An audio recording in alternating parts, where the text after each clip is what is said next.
बाबा बाळचंदू हृदयी धरुनिया ध्यान बाबा बाळचंदू समाधी बैसला निर्वाण बाबा बाळचंदू कथा कीर्तन करीतो बाबा बाळचंदू ज्ञानोबाराय आजही समाधीमध्ये संजीवन समाधीमध्ये ज्ञानोबाराय भजन करतात सोमभावी पूर्ण ज्ञाते सगळ्यांना सुख देणाऱ्या भगवंताची भक्ती प्रेम सुख आहे म्हणून या भक्तीने आपण निश्चित करून जाऊ तारू भवसागरीचे उंचनेच अधिकारी म्हणजे हरिकथा श्रवण करायची मग कथा कोणची श्रवण करायची हे तरी सांगा किंवा कथा कोणची गायची हे तरी सांगा असं म्हणल्यानंतर जगद्गुरु तुकोबाराय तिसऱ्या चरणातून सांगतात चरित्र ते उच्चारावे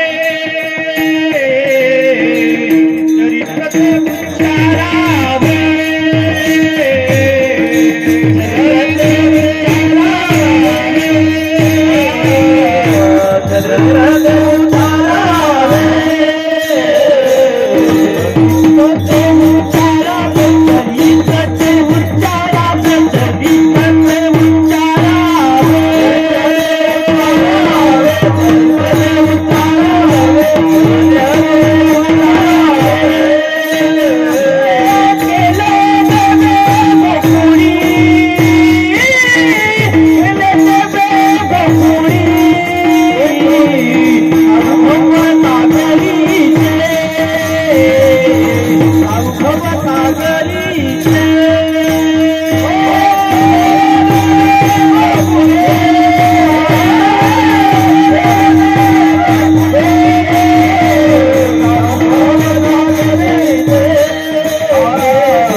भगवान श्रीकृष्णाच्या त्या लीला ऐकणं त्याबद्दल अशा प्रकारचं उत्सुकता असणं करेल जो प्रश्न ऐकेल जो कथा श्रवण करिता उद्धरती भगवान श्रीकृष्णाबद्दल अशा प्रकारचं जाणून घेण्याची उत्सुकता अंतःकरणामध्ये निर्माण झाली भगवंताच्या लीला गाण्याची इच्छा निर्माण होती स्वामी गाईन ते लीला चरित्र पवाडे राखली संगडे चरित्र ते उच्चारावे केले देवे गोकुळी ठीक आहे ही कथा अशा प्रकारची श्रवण करावी आपल्या जीवनामध्ये सुखरास प्राप्त होते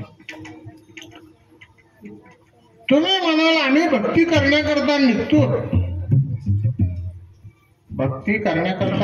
श्रवण करण्याकरता निघतो आम्हालाही भजन करावं वाटतं आम्हालाही आनंद घ्यावा वाटतो परंतु आम्हाला तर काही तसा अनुभव येत नाही काय करावं अनुभव येत नाही ना काय येत नाही त्याचं वर्म आहे तुकोबाराय म्हणजे वर्म आहे काय वर्म आहे तुम्ही भक्ती करण्याकरता निघालात परंतु त्याच्या बुडाशी पाहिजे आवड प्रेम आणि हे सगळं बाजूला ठेवलं आणि निघाला अलीकडे अशा प्रकारचं त्या मुलाला बरथडी करण्याची पद्धत निघाली ना. करू नका असं नाही बरं का, माझा काही विरोध नाही त्याला. पण त्या बाईनं सकाळपासूनच मुलाला घासू आंघोळ घातली, त्याला वेगवेगळ्या प्रकारचे तेल लावले, वेगवेगळा ड्रेस घातला, ती लागलो रडायला. ती म्हणजे एवढं सगळं करायले तरी का रडायले. अहो ती दिवसभरात त्याला खायला द्यायची विसरूनच गेली ना.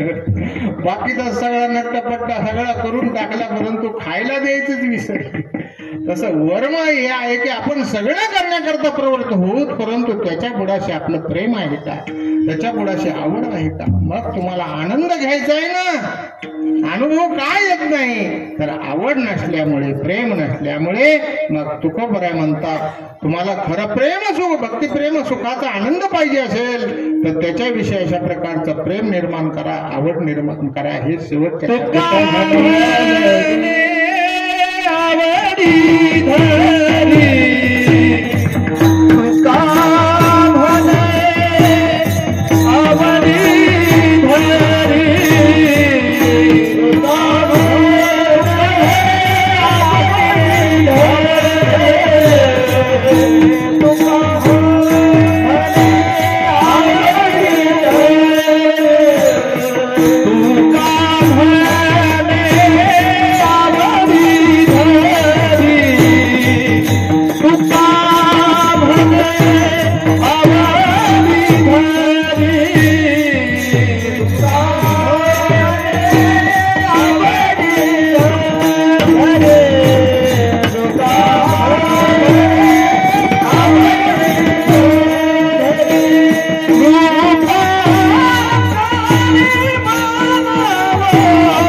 केले देवे गोकुळे. आजच्या कीर्तनामध्ये दंडक आहे. भगवान श्रीकृष्णाने गोकुळामध्ये अवतीर्ण होऊन ज्या लीला केल्या त्या लीलाचं वर्णन करावं लागतं. या न्यायाला अनुसरून आपण श्रीमद भागवत कथेमध्ये लीला ऐकल्याच आहेत, तेव्हा अगदी थोड्या वेळामध्ये आपल्याला लीला पाहायच्या आणि काल्याच्या कीर्तनाला पूर्ण विराम द्यायचा. भगवान श्रीकृष्ण गोकुळामध्ये अवतीर्ण झाले. अवतीर्ण झाल्यानंतर सगळीकडे आनंद झाला. प्रगट भयो भगवान गोकुल में, प्रगट भयो भगवान. गोकुळामध्ये प्रगट झाल्याबरोबर आनंदी आनंद. एक धावे एके पुढे, वाटे ताटे सुलटवडे. गवळण म्हणती गवळणीला, पुत्र झाला यशोदीला. एक धावे एके पुढे, वाटी ताटी सुंटवडे. त्या ठिकाणी आनंद उत्सव सुरू झाला. मग आनंदाचं प्रतीक कृष्ण परमात्मा आला. आनंदाचं प्रतीक म्हणून गोकुळीच्या सुखा अंत पार नाही लेखा. बाळकृष्ण नंदाघरी आनंदल्या नरनारी. गुडया तोरणे करते कथा गाते गाणे. तुका म्हणे छंदे मनमोहिले गोविंदे. भगवंताने त्या गोकुळातील गोपाळांना आणि गवळणीला मोहून टाकलेला आहे. तो आनंदोत्सव सोहळा चालू आहे. जिथे प्रत्यक्ष ब्रह्मांड नायक भगवान परमात्मा कृष्ण रूपाने अवतीर्ण झालेला होता ना, त्या ठिकाणी अशा प्रकारचा अनेक अवतारामध्ये भक्ताने भगवंताकडे भक्ती प्रेम सुख मागून घेतलेलं होतं. म्हणून काही गोपी रूपाने झालते, काही गोपाळ रूपाने झालते, काही वृक्षाच्या रूपाने भगवंताची वाट पाहत बसलेले होते, काही पाण्याच्या रूपाने, काही हवेच्या रूपाने वाट पाहत बसलेले होते. काही अशा प्रकारच्या गायी भगवान परमात्म्याच्या होऊन वाट पाहत होत्या. काही अशा प्रकारचं ते वासरू होऊन वाट पाहत होते. भगवंताची सगळे वाट पाहत होते. आणि मग असा भगवान श्रीकृष्ण परमात्मा त्या ठिकाणी प्रगट झाला आणि सगळीकडे आनंदी आनंद झाला. कारण भगवान परमात्मा जिथं अशा प्रकारचं वास्तव्य करतो तिथं दुःख नावाची वस्तू राहत नाही. दोन्ही गोष्टी एका ठिकाणी राहतच नसतात.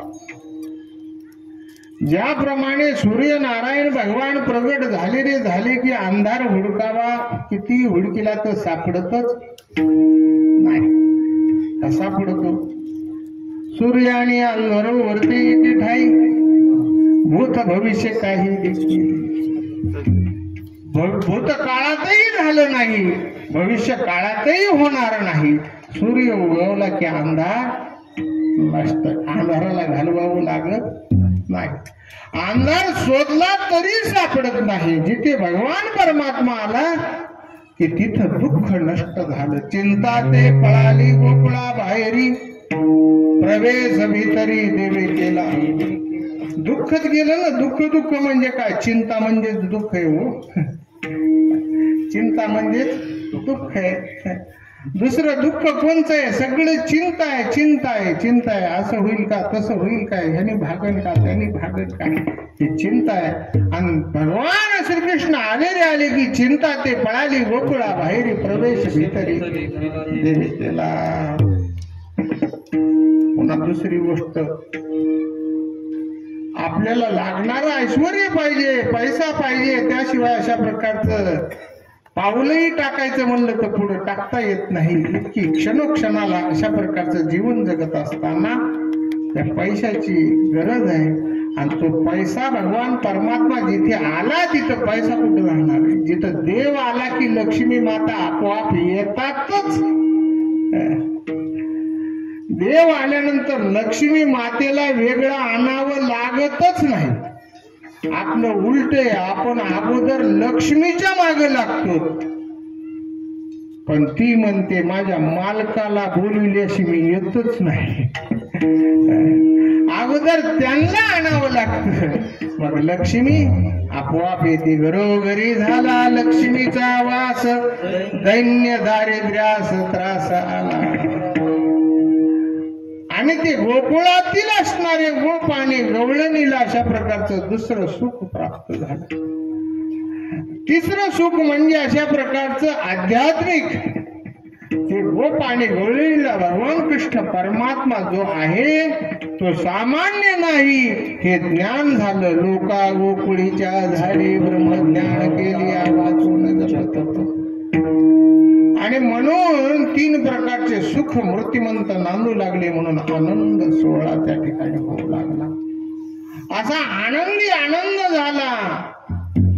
कृष्ण गोकुळी जन्मला, दुष्टा चळका सुटला, होता कृष्णाचा अवतार, आनंद करतील.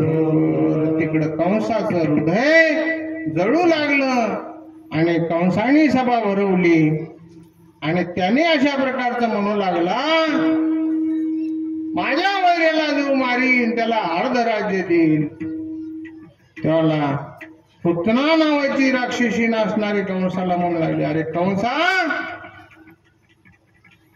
अरे ईदभर काढण्यासाठी एवढं जगभर अशा प्रकारचं राज्य तू देण्याकरता निघाला, पण हिला काय माहिती ईदभर आहे का जगभर आहे.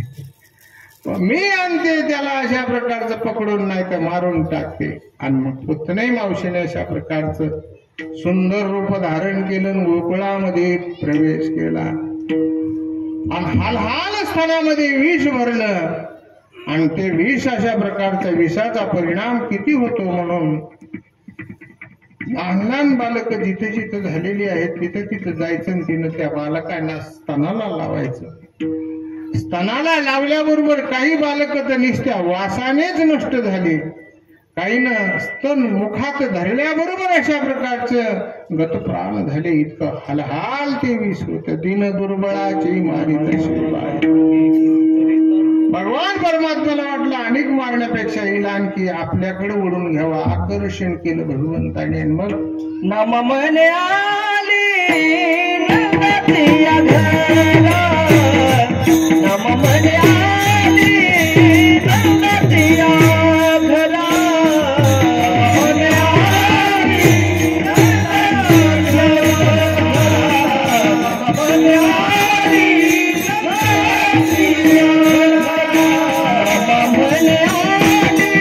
नंदतिया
नंदाच्या घरा स्वरूप सुंदरा देवांगणा.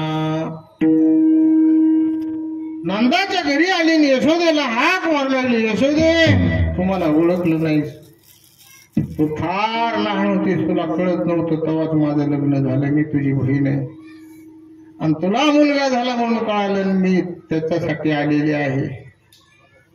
आता कोण कुठली काय. यशोदा मातेला वाटलं हिच्या जवळ द्यावं का नाही कृष्णाला, म्हणून निमित्त केलं. तुम्ही आला तो, परंतु आत्ताच त्याला नाहू घातलेला आहे, पाळण्यात टाकलेला आहे, तो झोपला. देवाला वाटलं मी इथं झोपण्याकरता आलोय का, रडायला सुरुवात केली कृष्ण परमात्म्याने.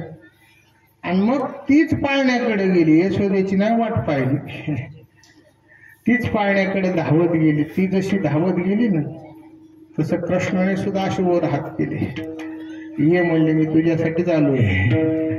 कृष्ण परमात्म्याने हात केल्यामुळे तिने अलगद त्या कृष्णाला घेतलं आणि असं लाड अशा प्रकारचं करत करत एका बाजूला गेल्या आणि एका बाजूला जाऊन आपल्या पदराखाली घेऊन स्तनाला लावलं. स्तनाला लावल्याबरोबर कृष्ण परमात्म्याने ते हालहाल विष अशा प्रकारचं प्राशन केलं आणि विष प्राशन केल्यानंतर मग